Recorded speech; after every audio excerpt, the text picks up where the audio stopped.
ಎಲ್ಲೋ ಎಲ್ಲರೂ ಹೇಗಿದ್ದೀರಾ? ಎಲ್ಲರೂ ಚೆನ್ನಾಗಿದ್ದೀರಾ ಅಂತ ಅಂದ್ಕೊಳ್ತೀನಿ. ಮತ್ತೊಂದು ಮಿನಿ ವ್ಲಾಗ್ಗೆ ಸ್ವಾಗತ ಮಾಡ್ತಾ ಇವಾಗ ಫ್ರೆಶ್ ಅಪ್ ಆಗಿ ಪೂಜೆ ಎಲ್ಲ ಮುಗಿಸಿ ಹಾಗೆ ಅಡುಗೆನೂ ಮಾಡಿಕೊಂಡು ಈಗ ರೈಸ್ ಆಗಿದೆ, ಬಾಯ್ಲ್ಡ್ ರೈಸ್ ಆಗಿದೆ, ಬಸ್ಸಾರಾಗಿದೆ, ಹುಳ್ಳಿಕಾಳು ಬಸ್ಸಾರು, ಹಾಗೆ ಮುದ್ದೆ ಕೂಡ ಇಟ್ಟಿದ್ದೀನಿ, ಕಾಳು ಒಗ್ಗರಣೆ ಕೂಡ ಮಾಡ್ಕೊಂಡಿದ್ದೀನಿ. ತುಂಬಾ ಚೆನ್ನಾಗಿರುತ್ತೆ ಕಾಂಬಿನೇಷನ್ ಅಂದ್ಬಿಟ್ಟು ಬಿಸಿ ಬಿಸಿ ಮುದ್ದೆಗೆ.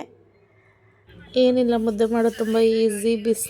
ಬಿಸಿನೀರು ತುಂಬ ಮಳ್ಳಬೇಕಾದ್ರೆ ಹಸಿಟ್ಟನ್ನ ಹುಯ್ದು ಅದನ್ನು ಮಿಕ್ಸ್ ಮಾಡಿದ್ರೆ ಗಂಟಿಲ್ದಂಗೆ ರೆಡಿಯಾಗುತ್ತೆ ಮುದ್ದೆ. ಅಂದರೆ ಚೆನ್ನಾಗಿ ಬೇಯಿಸ್ಬೇಕಷ್ಟೇ ಹಿಟ್ಟನ್ನು ಹಾಕಿದಾಗ. ಅದಾದ ನಂತರ ನಾನು ನೆಂಚ್ಕೊಳಕ್ಕೆ ಏನಿರಲಿಲ್ಲ ಅಂದ್ಬಿಟ್ಟು ಚಕ್ಲಿ ಮಾಡಿದೆ. ಚಕ್ಲಿ ರೆಸಿಪಿನೂ ತೋರಿಸಿದ್ದೆ ನೋಡಿ.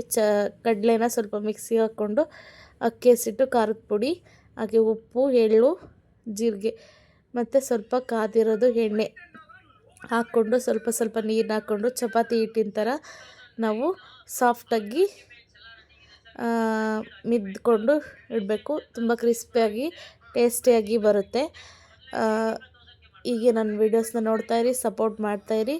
ಹಾಗೆ ಚಾನಲ್ನ ಸಬ್ಸ್ಕ್ರೈಬ್ ಮಾಡ್ಕೊಳ್ಳಿ, ಫಾಲೋ ಮಾಡಿ. ನೆಕ್ಸ್ಟ್ ಮಿನಿ ವ್ಲಾಗಲ್ಲಿ ಸಿಗೋಣ.